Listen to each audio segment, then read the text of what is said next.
મંગલમૂર્તિ મહાપ્રભુ શ્રી સહજાનંદ સુખરૂપ ભક્તિ ધર્મ સુત શ્રી હરિ સમરૂ સદાય અનુપ.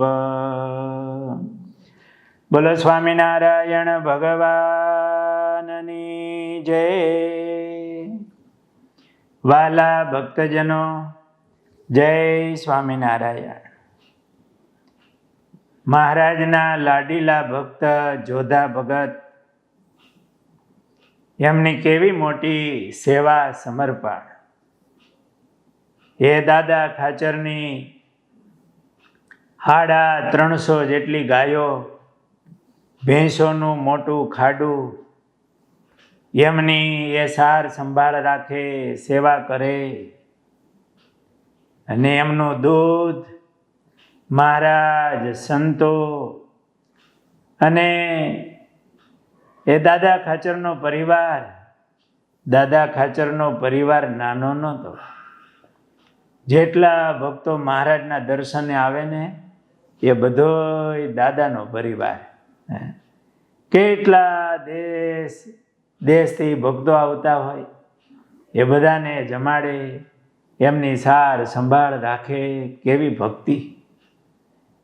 અને આ જોધો ભગત એકદમ નિષ્ઠાથી મહારાજને રાજી કરવા માટે એ ગાયો ભેંસો દાદા ખાચરની છે એમ નહીં, મહારાજની છે એમ માની અને એ સેવા ભક્તિ કરતા. એકવાર ધનતેરસનો દિવસ આવ્યો.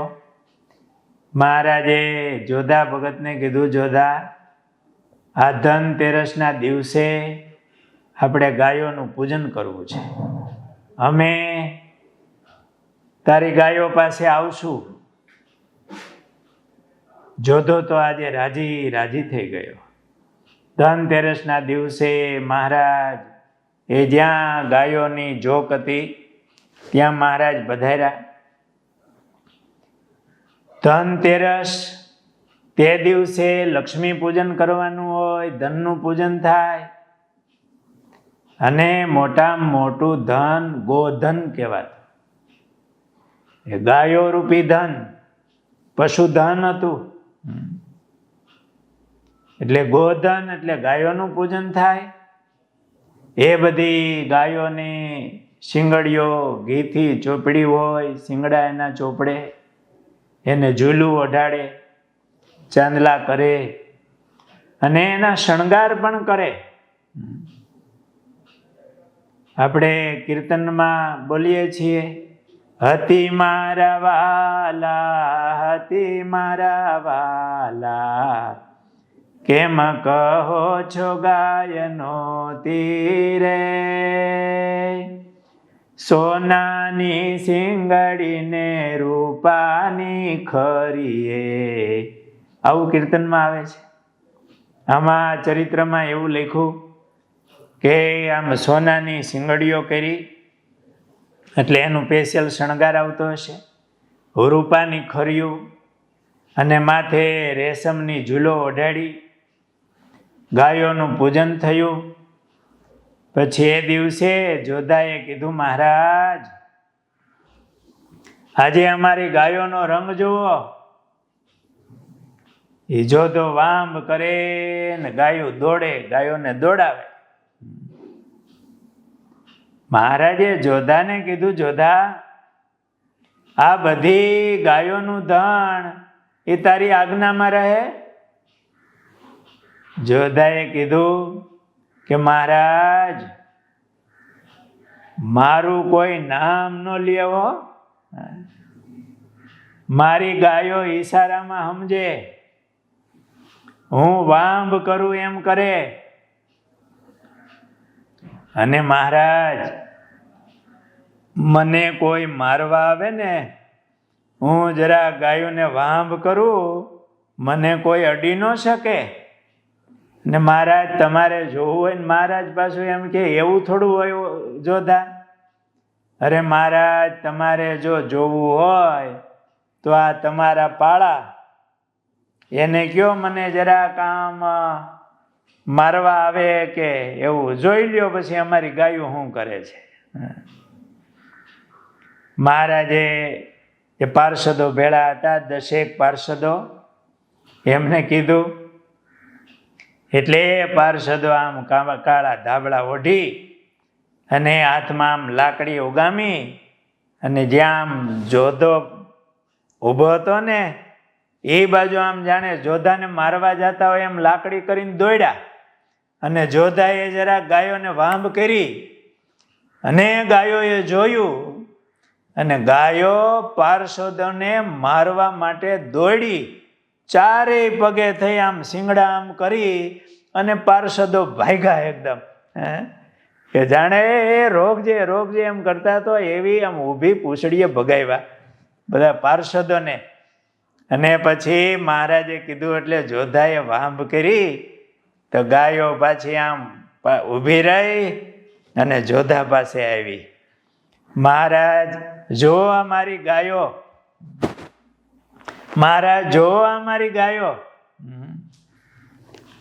આવી ગાયોને જોધા પ્રત્યેનું હેત, વફાદારી અને જોધો પણ એવી ગાયોની સેવા કરે. આ જોઈ મહારાજ રાજી થયા ને જોધો મહારાજના ચરણમાં આમ પગે લાગ્યો. મહારાજે એમના માથા ઉપર હાથ મૂક્યા કે જોધા ખરું હો, તારી પ્રત્યે આ ગાયોની ભક્તિ અને તું આ ગાયોની સેવા કરશો એમ કરીને મહારાજ જોધા ઉપર બહુ રાજી થયા. ધનતેરસના દિવસે ગાયોને આમ દોડાવી હતી, મહારાજે પૂજન કર્યું અને સાથે સાથે આ જોધા ભગતે મહારાજે વાત કરાવી અને પાર્ષદોની પાછળ ગાયોને કરી. આ રીતે મહારાજે ચરિત્ર કર્યું. એકવાર જોધા ભગતે મહારાજને કીધું, મહારાજ પ્રભુ પરમ દિવસે દિવાળી છે અને આ ઓરિયાથી આઘેરી હામી દેખાય એ અમારી બહેનોની જોક છે. તો મહારાજ ત્યાં ભેંસોનો વંડો છે, માટે મહારાજ દયા કરીને દિવાળીના દિવસે વાણું વાય એટલે વહેલા પધારજો. અને મહારાજ એ દિવસે દૂધપાકની મારી રસોઈ છે અને મહારાજ તમે એ દિવસે મૂળજી બ્રહ્મચારી મહારાજને વહેલા મોકલજો રસોઈ બનાવવા માટે. અને પછી મહારાજ તમે પધારજો, મારી ઉપર આવી મહારાજ દયા કરજો, દિવાળીને દિવસે મારી રસોઈ લ્યો. મહારાજ જોધાનો ભાવ જોઈ, દિવાળીનો દિવસ એટલે ઉત્સવનો દિવસ કહેવાય, છતાંય જોધાની આવી ભક્તિ એટલે મહારાજે હા પાડી. અને જોધાએ કીધું, મહારાજ તે દિવસે રસોઈને તમે પધારશો ને તો મારી ભેંસોની રમત હું તમને દેખાડીશ. મહારાજે કીધું ભલે અમે આવશું. દિવાળીનો દિવસ આવ્યો. જોધો બધી તૈયારી કરતો હતો 2 દિવસ અગાઉથી. મહારાજને માટે આમ સરસ માંડવો બાંધી રાખ્યો હતો. દિવાળીના દિવસે બ્રહ્મચારી મહારાજ વહેલા ગયા રસોઈ બનાવવા માટે. મહારાજને રસોઈ આપી હતી, દૂધપાકની રસોઈ કરવાની હતી. બ્રહ્મચારી મહારાજે ત્યાં એમના વંડા પાસે જ્યાં જોક હતી ત્યાં ઝાડવા નીચે રસોઈ બનાવી. અને મહારાજ 10-12 પાર્ષદો સાથે માણકીએ અસવાર થઈ અને મહારાજ પધાર્યા. જોધો તો આજે રાજી થઈ ગયો. જે માંચડો બાંધ્યો હતો એમની ઉપર મહારાજ બિરાજમાન થયા. બ્રહ્મચારી મહારાજે થાળ કરી રાખ્યો હતો. મહારાજ કે થાળ અહીંયા જ લાવો, આ માંચડા ઉપર જ જમશું. મહારાજ પ્રેમથી જોધા ભગતની રસોઈ હતી અને મહારાજ જેમાં જે જોધા ભગતે 3-4 ભેંસોને વાંભ દઈને દોડાવી. એ ભેંસોના નામ હોય, એ ભેંસોના નામ હોય એટલે આખું ખાડું ભેહુંનું હોય, એમાંથી એ ભેહું આગળ આવે. જોધાએ આમ પ્રેક્ટિસ કરાવી રાખેલી ને ભેંસોના નામ લઈને હારી ભેંસોને બોલાવી અને પછી પોતે આમ છેટે જઈ અને ભેહોને વાંભ કરી અને એ ભેહું દોડી. આ ગાયું તો દોડે, પણ આ જોધાની વાંભ અને ભાવ એવો કે જોધાએ વાંભ કરી અને એ ભેહો જાણે આમ હરીફાઈમાં ઉતરી હોય એમ, કોણ આગળ જાય એવી રીતે આમ ભેહુંને દોડાવી. અને મહારાજ મંચ ઉપર બેઠા બેઠા મંદ મંદ હસે. બધા પાર્ષદો સંતો હતા એ આ જોવે. વળી પાછો જોધો આમ સામે જાય અને વાંભ કરે અને ભેહું દોડે. આવી રીતે ભેંસું દોડાવી અને ભેંસોની રમત મહારાજને દેખાડી. મહારાજ ખૂબ જોધા ઉપર રાજી થયા અને આવી રીતે ચરિત્ર કર્યું. અને જોધો એ મહારાજનું સુખ લેતો અને આવી મોટી સેવા કરતો. સહજાનંદ સ્વામી મહારાજની જય.